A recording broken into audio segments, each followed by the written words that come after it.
I literally had an argument with somebody over whether or not Westbrook is a good basketball player, and I was taking the position that he's not a good basketball player. He is like hoodwinked the NBA into paying him like hundreds of millions of dollars. His skill set, it might have been impressive in like the 70s or something, but not being able to shoot the basketball, being a turnover machine. He's clearly an impressive athlete, but the concept of him as a great basketball player, I think I agree with you. I might be a Westbrook hater, which I am, a Westbrook but hater. I fully believe, I just don't think he's a good basketball player. I don't think he really ever has been. The NBA Talk community, which very much includes us, is been given CPR this summer by the Kevin Durant drama. We're all thankful for his incessant trade requests and constant waffling.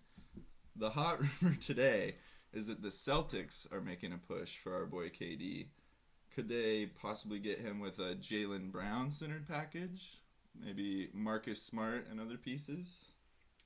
I think Jaylen Brown said it best when he said, "Shake my head." It's hard because, I mean, Kevin Durant is a generational talent. I mean, you have to. He was able to take the Warriors to another level, and so we know that he can go into a team and be, an incredible piece. But, God, part of me feels like the Celtics are better off just staying the course with what they have. I mean, Jaylen Brown and Jason Tatum, they've been playing together for years. They're getting better at playing together. 2 wins away from an NBA championship. And if you just make that swap and go for this kind of injury-prone, sort of maybe starting to fade a little bit, locker room cancer. Drama queen. I just don't know that that's really the best route for the Celtics to take. No, I'm on the opposite end on this one. All in for KD? I mean, so a Jaylen Brown package would have to be what it takes. They're not going to do it just for Smart. No. They want Smart and Brown and picks, which, man, you got to haggle to try and keep Smart. But Tatum and Durant, I mean, how do you guard that? That's kind of an unguardable matchup nightmare for almost any team out there. That includes Golden State. Kind of really quick touching on your point about KD putting Golden State to another level, I would just argue that they were already a dominant team, and while he might have given them another unguardable asset, they were already top of the line with their 73 wins. 73 yeah, wins. So I agree with everything else you're saying. It is kind of a risk with the injuries. I don't think he was starting to fade. I think in the first round against the Celtics this year, which it would be ironic if he went there because he's going to another team that beat him in the playoffs if that ends up happening. What he does. What he loves I mean, it's to not do. he doesn't have a say this time, but He has a say. yeah, he has a say. But he's getting traded. But I do think that he was lights out in the playoffs. Just nobody else showed up. He was okay. He was kind of a turnover machine.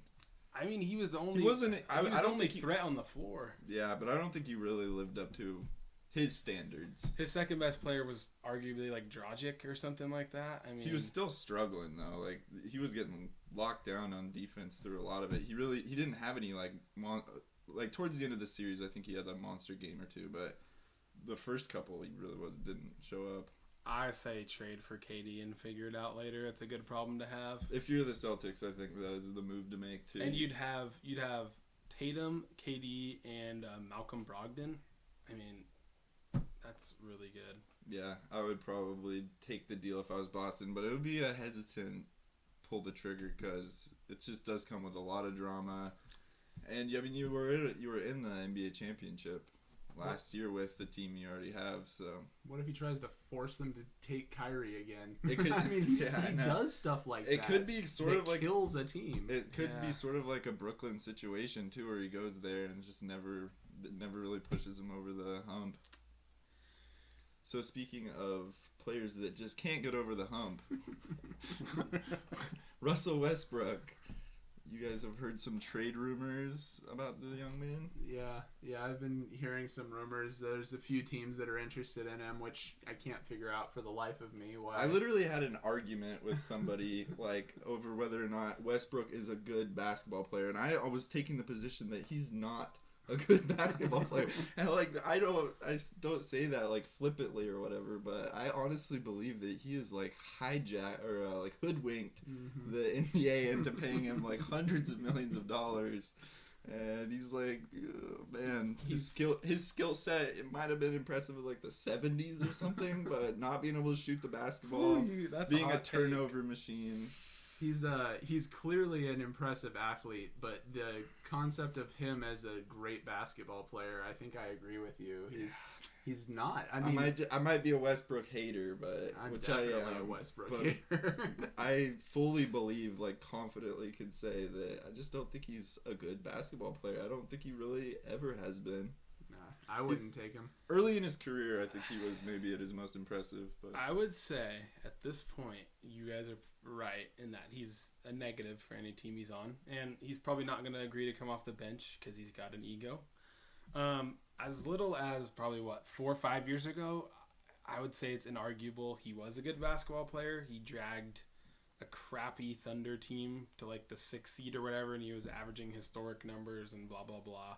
You could say he was a stat chaser all you want, but that starting lineup was awful. It was like Roberson, Cantor, just scrubs throughout that whole lineup, and he got them to the playoffs. But now he is a dumpster fire. Making 42, what is it, 48 million? 47. I mean, he's an expiring contract, but if you're the Pacers, ready to go drag the Pacers kicking and screaming into the dumpster with him. Do you take this deal if you're the Pacers? The Pacers rejected the Lakers' offer of Westbrook, a first rounder, two second rounders for Buddy Hield and Miles Turner. I wouldn't take it. I wouldn't take it. Because then you have Westbrook on your team. Yeah, it's just a disaster, man. He's like you said, he's got an ego. He won't bring up players around him. Right. Like he's not a good culture guy. He's not good for young players. He would refuse to come off the bench. I think that Westbrook might be effective as like a 7th or 8th man or something like that. Like if he was, I still don't even think as a 6th man. Leading a bench unit, I could see success. He would have to have good players with him coming off the bench, though.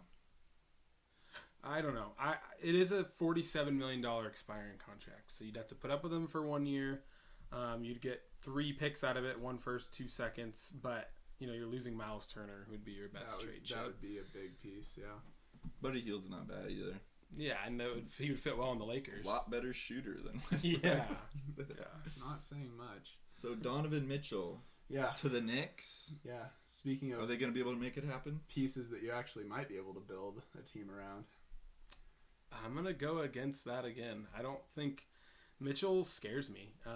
In the playoffs, he's had his ups and downs, but he is a cone.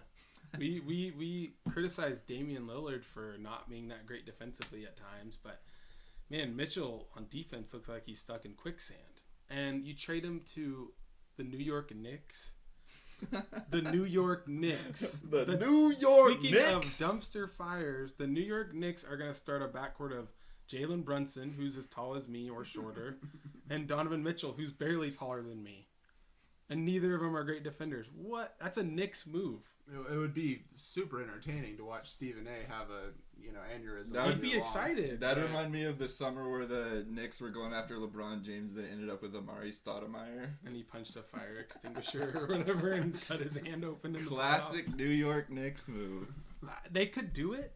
Should they do it? Not since they got Brunson. If they didn't have Brunson, do it.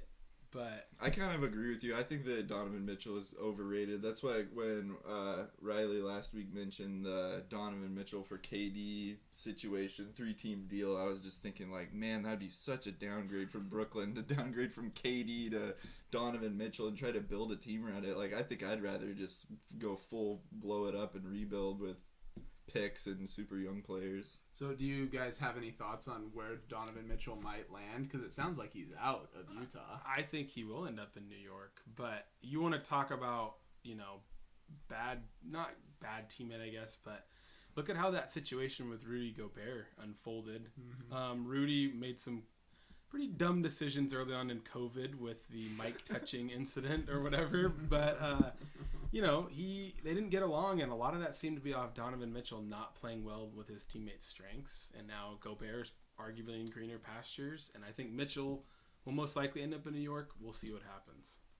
Gobert title chasing in Minnesota. Is that Cat today said that the Timberwolves are in championship or bust mode, which, I mean, they've got like we've talked about, they have a solid 3-player option with Gobert, Cat, and Anthony Edwards, but very young team to be saying that they're championship or bust. I think they've got a long road ahead of them. To me, it feels a little bit like if when Dame signed his extension this year, if he said that this year was championship or bust, it would be a lot of pressure, right? Like, give it 3 or 4 years and maybe. Like, they have a lot of good pieces, but they're not winning the title this year. I do get what he's doing. He's trying to put some pressure on and trying to, like, raise the standards of Minnesota, because Minnesota's just been toiling and mediocrity for our entire lives. But I could definitely see like deep playoff run or bust, you know. And yeah, I mean, you just gotta be confident and say the right thing, so I get that. But championship or bust is a big expectation for this season. They did one thing that we want the Blazers to do. They went big game hunting, and they were like, dude, we don't care about these picks, let's just trade the picks and get a good player. Boy, they gave up a haul. They gave up too much for him. Yeah, let's be honest. They did. That's probably why Colonel Anthony Towns is like, we need to win now. So if not, they're going to be a dumpster fire. We're not getting picks for 5 years. So yeah, but at least they went for it. They have I think it's a good big 3. Edwards, if he develops at all, is Gobert going to be able to stay on the floor though? I mean, it won't matter when Cat's dropping 60 on somebody on the other end. The only problem is if you have Maxi Kleba out there, his man hitting 3 after 3, is he gonna? He's been played off the floor in almost every playoff series he's been in. I think he'll have more perimeter defenders than he had with Utah. I think Utah, everybody was a cone except for O'Neal on their team, and we'll see what happens. It'll be interesting to see. So what trade or experiment this offseason are you most interested in seeing next season? Comment below. Thanks for watching, and tune in next time. Shape up, Westbrook. Like, comment, subscribe.